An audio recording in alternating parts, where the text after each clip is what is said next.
It feels like it's been a long journey to get here. I was adopted as a child from Korea and raised by a Black family in Santa Monica.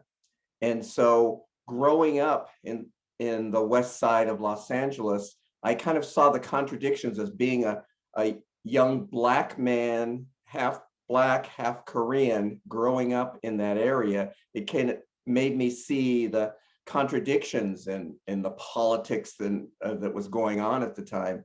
And it kind of directly led to my first major political involvement, which was anti-nuke work.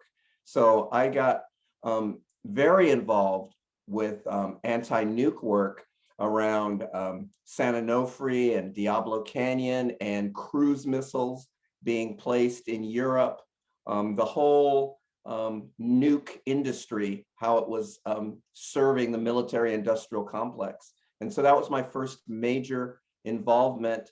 I was trained by Fred Ross Sr., who trained a lot of farm workers, Cesar Chavez and other farm workers. And so he trained me and others in farm worker style organizing. So that was my first organizing training that I went through. And then after that, I gravitated to environmental causes and peace in Central America. There was, the US was heavily involved in what was going on in El Salvador and Nicaragua at the time. And so I was worked for organizations that were working to help the civilians there in those places. And then I've worked on causes for healthcare.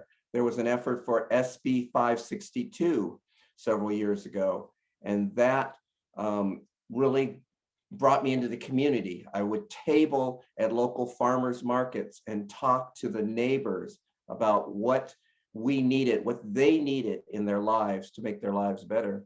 And all this activism within the community kind of made me aware of the community college system.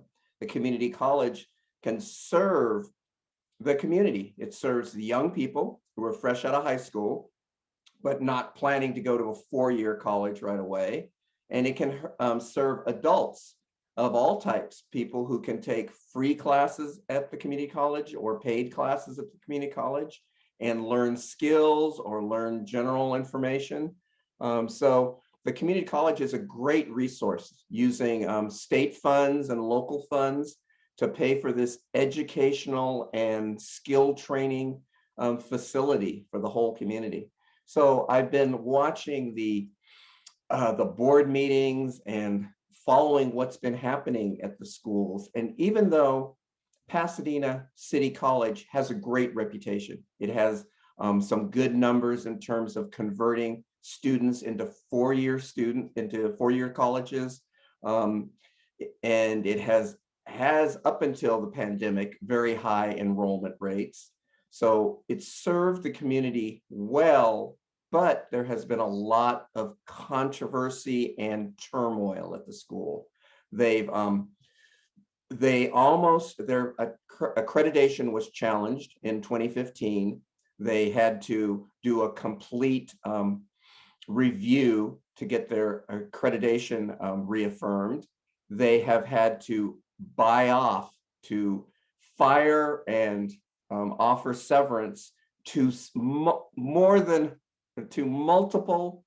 presidents of the college over the past 12 years of my opponent has been an incumbent. During that period, they've had major problems with the presidents that they've hired. And so these kind of problems have really made me look at how this school is governed, how the decisions are made. And I've been appalled by what I've seen.